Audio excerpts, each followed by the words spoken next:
Hello students, welcome back to the online class of Semstar Global School. Myself Pratima Singh, and today we are going to continue the chapter Earth in the Solar System. This is the second part of the 13th chapter. Students, in previous video we have completed few topics like the universe, solar system, the stars, the sun. And now we will be continuing the chapter with next topic, planets. A planet is a large, round, heavenly body that moves around a star and shines with the light reflected from the star. The word planet is derived from the Greek word wanderer, that means aimless traveler. Planets of the solar system move around the sun in fixed elliptical orbit. Elliptical orbit means an oval or curved path followed by a planet. Each planet also rotates around its own axis. Now, axis means an imaginary line on which planet moves.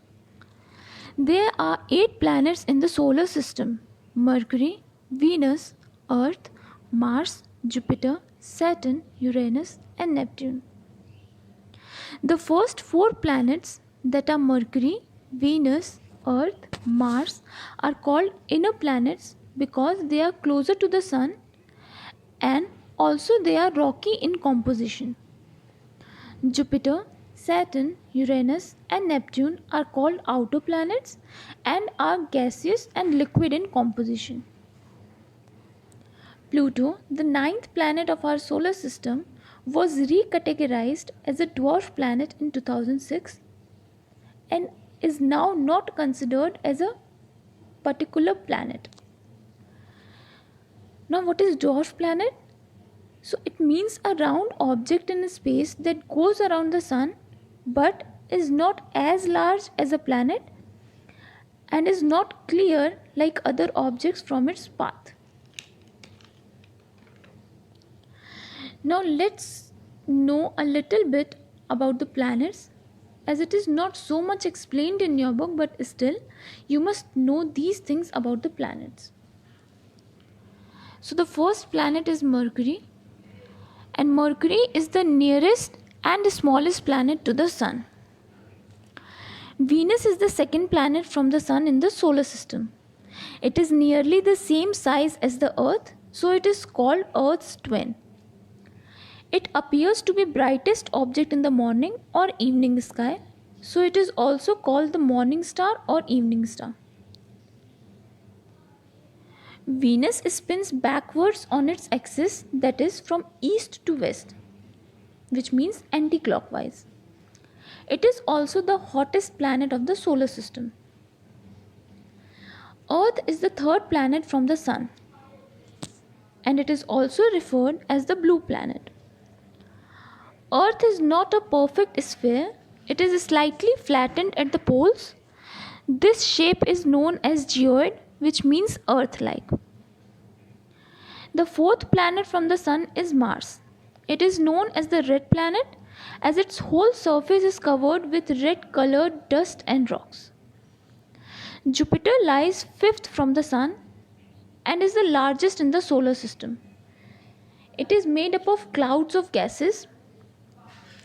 Despite its huge size, Jupiter is the fastest spinning planet. Saturn, the 6th planet from the Sun, is the second largest in the solar system. Saturn is mainly made up of light gases, hydrogen and helium. Saturn has rings. This is its most amazing feature. Uranus is the 7th planet from the Sun. It is mainly made up of ice, a frozen mixture of water, methane and ammonia. Uranus also has at least a dozen of dark and dusty rings. Neptune is the 8th and the farthest planet from the Sun. It has an atmosphere of hydrogen, helium and methane. It is 57 times bigger than the Earth, but spins quite rapidly, once in 16 hours and 7 minutes. Neptune has at least 5 dark narrow rings. Small planets in the solar system are known as dwarf planets. Ceres, Pluto Eris are some of the planets that are known as dwarf planets. Now, let us talk about the next topic, that is asteroids. Asteroids are small rocky bodies that were left over after the formation of the planets. They are often known as minor planets. The word asteroids means star-like. They were given this name because they are seen as points of light even with powerful telescopes. Ceres was the largest asteroid, but now it is reclassified as a dwarf planet.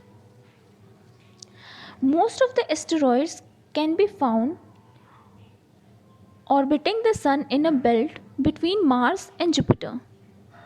This region in our solar system is called the asteroid belt or main belt asteroids. This you can see from the image given in this slide. Now let's talk about meteors. A meteor, more commonly called a shooting star or falling star, appears as a narrow streak of light across the sky. It appears when a particle or chunk of rocky matter called a meteoroid enters the Earth's atmosphere from outer space and burns up due to friction.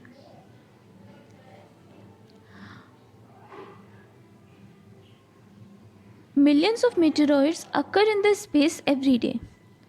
When a meteoroid reaches the Earth's surface, it is called a meteorite. Meteorites produce craters on Earth's surface. They also help us to gather information about the universe. The largest crater made by a meteorite is in the state of Arizona in USA. The next topic is comets. A comet is a small member of the solar system made of rocky material held together by frozen gases. It is like a dirty snowball. A comet travels around the sun in an oval-shaped path. It appears as a bright ball of light with a long tail. The head of a comet is made up of rocks and dust, while the tail is made up of gases. The most famous comet is Halley's Comet, which passes the Earth every 76 years. It was last seen in 1986, so now it will appear next in the year 2062. Next topic is satellites. Satellites are man-made objects continuously orbiting the Earth or some other body in space. Most artificial satellites revolve the Earth with the same speed as the Earth does, so they appear stationary from the Earth. They complete one orbit around the Earth in 24 hours. We use satellites to study the universe, help forecast the weather, transfer telephone calls over the oceans, assist in navigation of ships and aircraft, monitor crops and other resources, and support the military activities. Now let's move towards the next topic, that is moon. So the moon is the brightest object in the night sky but gives off no light of its own. It shines because it reflects light from the sun. The moon is the only natural satellite of the Earth and is 384,400 km away from it. The moon's surface is rocky and covered with dust. It has huge depressions called craters. There is no air on the moon. The moon has less mass than the Earth. The force of gravity at the lunar surface is only about 1/6 of that on the Earth. Now this is the last topic of our video and of the chapter, that is phases of moon. So the moon takes around 28 days to revolve around the Earth and the same time to rotate on its axis too. As a result, the same side of the moon faces the Earth. However, if you observe the moon every night for a month, you will see that its size changes every night. The night we see a circular moon is called the full moon or Purnima night. Then onwards, the size of the moon decreases every day, and after 15 days it disappears. The night we cannot see the moon at all is called the new moon, or in Hindi it is known as Amavasya. After the new moon, the size of the moon increases every day, and once again it becomes a full moon after 15 days. When the moon is growing, we say it is waxing, and when it is shrinking, it is said to be waning. The various sizes of the moon visible during the month are called the phases of the moon. These phases of the moon you can see from this diagram.